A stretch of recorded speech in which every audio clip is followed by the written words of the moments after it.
Reforma. Vai lá em Salmos, nos livros do Salmo, no meio da Bíblia. Vai lá em Salmos, aí você folheia para frente, vai vir Provérbios, Eclesiastes, aí vai vir Cantares de Salomão. Está facinho. Cantares está antes de Isaías. Ou você vai até Isaías e volta para trás, é o livro de Cantares de Salomão. Amém? Glória a Deus. Capítulo 1, primeiro, verso de número 9. Quem não achou, diga amém. Tem gente que não achou aí? Verso 9, diz assim, ó. Vamos ler do verso 6 em diante. Verso 6 até o 9. Diz assim: não olheis por eu ser morena, porque o sol resplandeceu sobre mim. Os filhos da minha mãe se indignaram contra mim e me puseram por guarda de vinhas. A vinha que me pertence não guardei. Dize-me, ó tu, quem ama a minha alma, onde apacento o teu rebanho, onde o recolhes no meio-dia, pois por que razão seria eu como a que erra ao pé dos rebanhos do teu companheiro? Se tu não sabes, ó minha formosa, entre as mulheres, sai-te pelas pisadas das ovelhas e apacenta as tuas cabras junto às moradas dos pastores. As éguas do carro de Faraó te comparo, ó amiga minha. Vamos ler só o verso 9, todo mundo junto? 1, 2, 3. As éguas do carro de Faraó te comparo, ó minha amiga. Podemos assentar, meus amados. A pessoa só fala para você, podemos aceitar, ó éguas. Eu acho que eu não falei isso. A Bíblia é figurativa, ela é literária, figurativa. A Bíblia tem símbolos, tá bem? Tem pessoas que não entendem a Bíblia por causa disso. Ela é alegórica, figurativa e também literal. Então nós temos que entender essas três coisas, nós não entendemos a palavra de Deus. Amém, meus irmãos?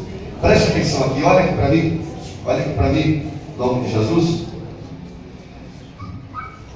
O livro de Cantares de Salomão, Salomão escreve esse livro quando ele ainda era jovem, na sua mocidade. Salomão ele escreve os 3 livros, nós sabemos: livro de Provérbios, livro de Eclesiastes e o livro de Cantares, ou Cântico dos Cânticos.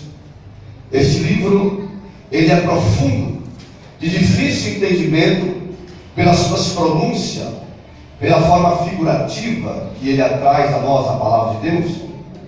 Aqui Salomão chega a comparar ela como gazela. Tem algumas palavras aqui que até mal falar aqui perante as crianças, porque o livro de Salomão eu entendo que literalmente é o romance entre Salomão e sua Rita, o homem e uma mulher. Como o homem e a mulher tem que ter um romance, como tem que se relacionar. É o livro de Cantares de Salomão. É um livro lindo para se ler, um pouco difícil para se entender. Mas Salomão escreve na sua juventude. Provérbios Salomão escreve na sua meia-idade. E Eclesiastes já no fim da sua vida. Quando ele escreve Eclesiastes, ele chega a dizer: vaidade por vaidade, tudo é vaidade, diz o pregador. Salomão ele faz uma retrospectiva da sua vida passada. Ele observa o seu passado, porque Salomão ainda jovem, nos seus 16 aos 19 anos, quando seu pai Davi reinava, Salomão ele era muito vaidoso. Ele deixava o seu cabelo crescer. As criadas de Davi cuidavam do cabelo de Salomão. E a história diz que Salomão passava ouro em pó sobre o seu cabelo. E quando ele saía para o seu dia, para a sua volta diária, o sol batia, reduzia o cabelo de Salomão e até o seu rosto brilhava. E aonde Salomão passava, dizia: vai aí um anjo de Deus, vai aí um grande homem de Deus. Salomão, na sua juventude, ele era muito vaidoso. Só que um dia Salomão, ele chega a dizer: hoje eu não quero viver como um príncipe, eu não quero meu dia como um príncipe, como filho de um rei. Salomão se veste como um camponês, e ele sai pelo palácio andar, passear, e ele vai observar o que as pessoas acham do reinado de seu pai, o que elas falam do reinado de Davi.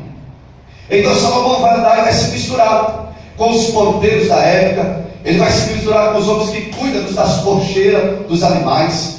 Ele vai onde tem os lixos do templo, do palácio. Ele vai se relacionar com essas pessoas. Essas pessoas mais humildes, inferiores, que trabalham para o reino de Davi, para que o reino seja próspero, abençoado, cresça. E todo reino, quando cresce, claro, os súditos também crescem. Quando todos os viajantes que vêm observar o crescimento, o nome de um reino ou de um rei, quando os peregrinos vêm olhar, eles não observam só o rei, eles observam todo o reinado, as pessoas que estão trabalhando, como as pessoas se vestem, como anda, como fala, como se comporta. Foi o que a rainha de Sabá viu. Ela veio observar o reino de Salomão na época, e ela ouviu falar do rei de Salomão. Salomão foi um rei que nós sabemos, foi o homem mais sábio da Bíblia, o homem mais rico da Bíblia. Para você ter uma ideia, todos os reis da terra queriam ter só os escudos dos soldados de Salomão, porque só os escudos que eles usavam de ouro era necessário para comprar qualquer reino. Era um reino milionário. O tempo de Salomão nós sabemos, o tempo de Salomão o assoalho era ouro puro, o chão que se pisa era ouro, os fundamentos do templo eram feitos de pedras preciosas. Era um templo riquíssimo. Ele faz de madeira, reveste de pedra e cobre com ouro todinho, ouro maciço, puro. O reinado de Salomão foi tão grande, ali o reino dele foi tão vasto, a ponto de Nabucodonosor ficar sabendo e ouvindo, quando ele invade Jerusalém, ele queima o templo e as portas. Por quê? Para derreter o ouro que está nas paredes, para levar para a Babilônia. Ele leva todos os vasos de ouro, todo o ouro da parede. Foi um reino tremendo. Salomão, ele chega a ter 32 mil soldados, ele chega a ter mais de 40 mil cavalos de Salomão, que na época custavam uma Ferrari hoje. Cada cavalo de Salomão era o preço de uma Ferrari, ou seja, mais de R$1 milhão um cavalo. 40 mil cavalos, faça a conta em casa para tu ver quanto que vai dar de reais. O reinado de Salomão é terrível. Esse templo de Salomão que fizeram, meu Deus do céu, não dá nem para pagar o fundamento que foi feito para construir o templo, quanto mais o resto. Então Salomão foi um rei que nós sabemos, milionário, trilionário, mais sábio que tinha na terra. E Salomão era o mais respeitado, porque Salomão tinha 1000 mulheres, irmão, 700 mulheres, 300 concubinas, porque ele fazia aliança com os reinos. E os reis, sabendo que Salomão era milionário e sábio, ele dava as filhas para ter aliança com Salomão. Então Salomão foi tendo muitas mulheres por causa disso. E Salomão, na sua idade, então, ele tinha todo esse reinado, todo esse porte de príncipe. Ele vira camponês, ele se veste de saco, ele se veste como mendigo, e ele vai passear pelo reino de Davi, seu pai. Ele vai andar pelas cocheiras, os homens que cuidam dos cavalos, dos animais. Ele vai onde tem os lixos, tira os lixos do palácio, aquelas pessoas, os soldados que estão na porta. Ele vai visitar todos aqueles que pisam vivo, alimento, faz alimento. Salomão vai andar, ele vai observar o reinado inteiro para ver. Por quê? Porque Salomão, ele quer ser um rei diferente, ele quer ser melhor do que o seu pai, ele quer ter um reinado grande, abençoado. Então ele vai observar o que as pessoas acham. E Salomão anda, ele vai andando, ele sai do lado de fora. Um dia Salomão, ele vai andar pelas montanhas de Etaim, ele vai observar as montanhas em voltas também, os beduínos, o povo que morava em volta. Salomão vai dar uma volta na terra como um camponês. E a Bíblia chega a dizer que uma dessas voltas que Salomão vai dar, ele encontra então a sua Bita, a sua mulher amada. Essa mulher, ela cuidava da vida de Davi, do seu pai. E quando ele encontra essa mulher, a Bíblia diz que Salomão ama tanto essa mulher, Salomão se apaixona de uma forma terrível por essa mulher. E quando Salomão se encontra com ela, ela observa Salomão e ela diz: olha, não olhei por eu ser morena, por eu ser queimada do sol. Ela parece que está dizendo a palavra de Salomão com um espírito de inferioridade.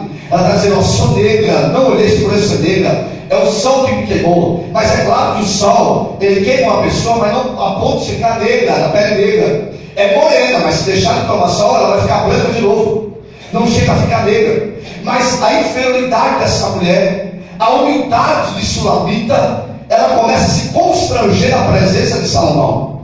E Salomão ama essa mulher de uma forma profunda.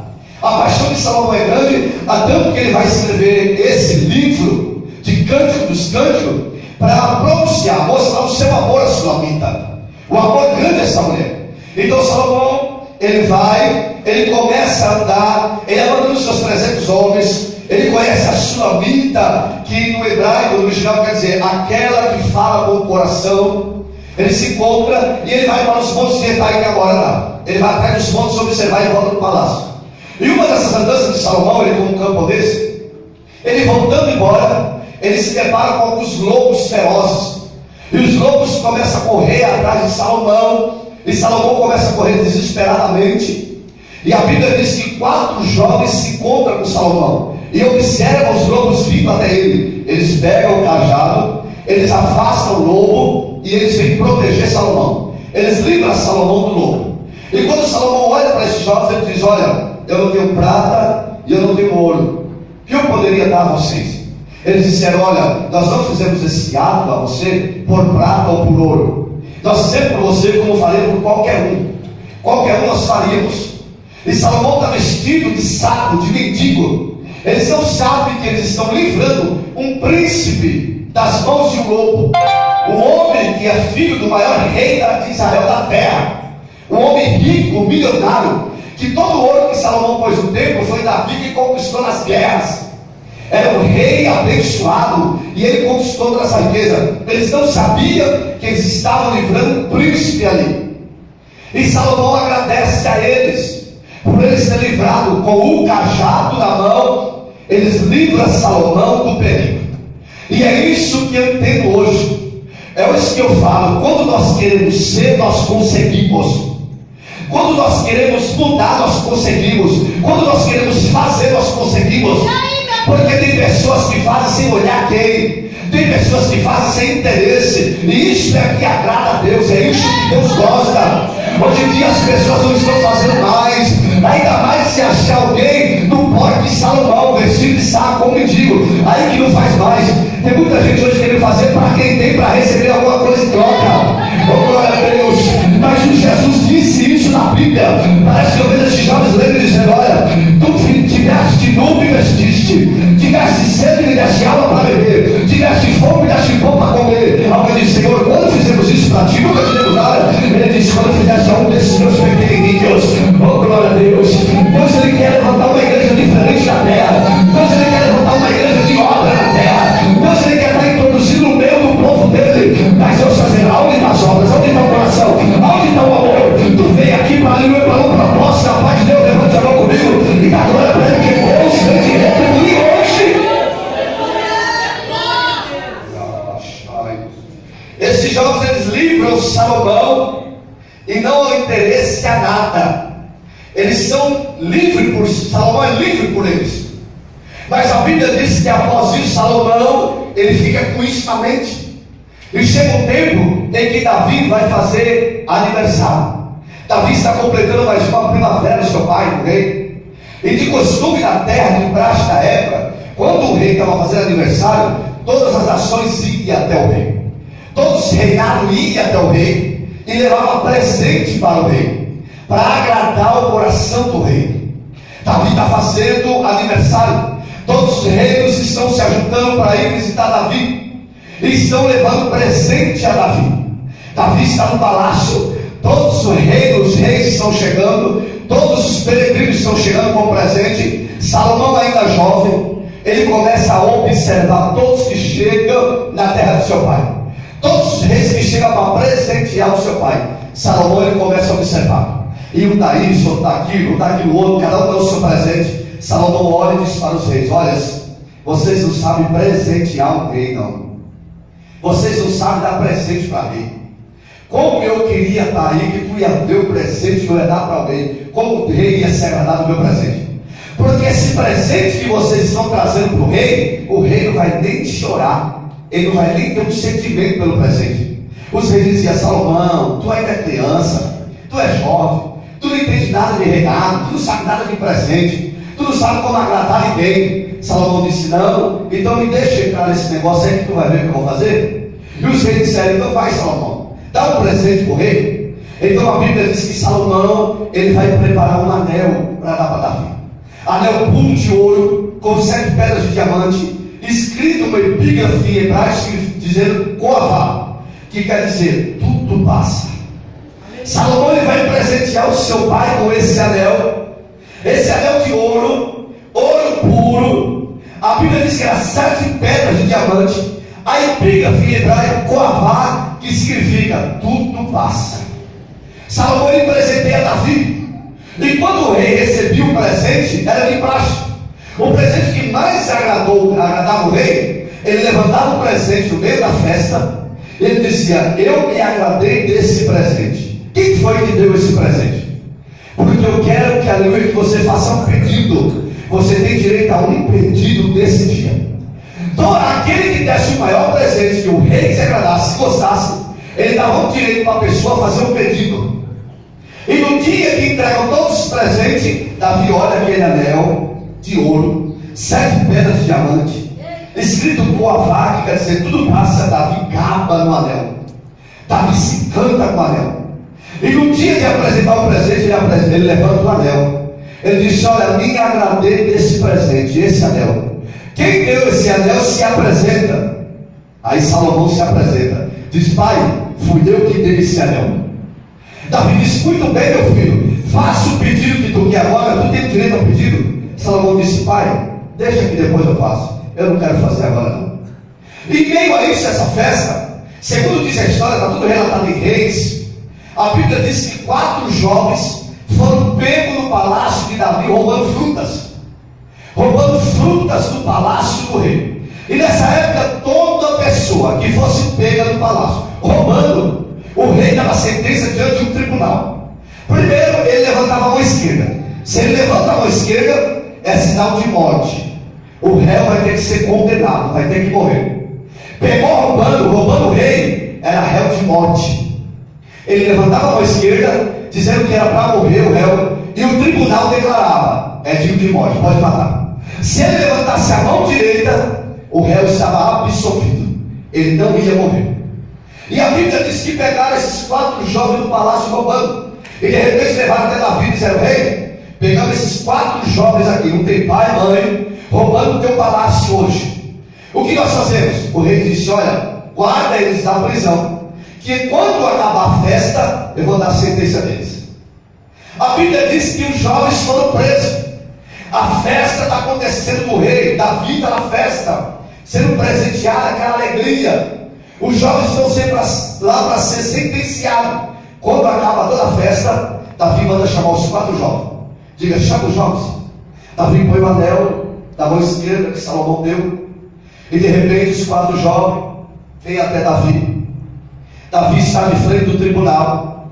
Ele olha para os 4 jovens e alguém disse assim: olha, rei, foi pego roubando frutas no palácio. Davi disse: foi roubando? Então é digno de morte. Davi levanta a mão esquerda para dar sentença. Quando ele levanta, ele olha para o anel que Salomão deu para ele. Parece que ele está ouvindo Salomão dizer no ouvido dele: pai, tudo passa. Eita glória. Davi começa a observar o anel. E eu entendo que Davi começa a fazer uma retrospectiva. Ele lembra quando comeu o pão da preposição que ele não podia, que ele tinha que morrer. Ele comeu o pão da preposição que ele não podia, mas ele não morreu. Aí ele lembra: tudo passa.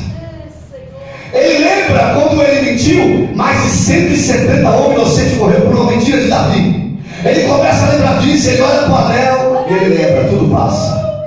Oh glória.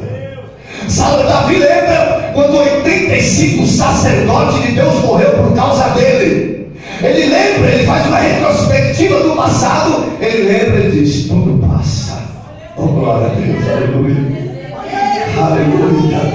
Davi olha para trás pelos erros dele, as coisas que ele cometeu. Ele lembra quando pegou com Betseba. Ele lembra quando mandou matar Urias para deitar com Betseba. Ele era digno de morte, Deus quase matou ele. Ele olha para o anel e lembra: tudo passa. Oh glória a Deus, tudo passa. Eita glória. Davi um dia era para ser julgado, agora ele está no tribunal querendo julgar, só que ele não é digno de julgar. Então Deus está dizendo para ele: Davi, tudo passa, errado, mas não vou morrer, porque tudo passa, Davi, tudo passa, tudo passa. Parece que eu vejo Davi ouvindo isso no seu ouvido, dizendo o tempo todo: tudo passa, esquece de morte, você não vai condenar, você não vai matar ninguém. Aí, em vez de levantar a mão esquerda e abaixo, levanta a direita, diz: sabe, seu filho,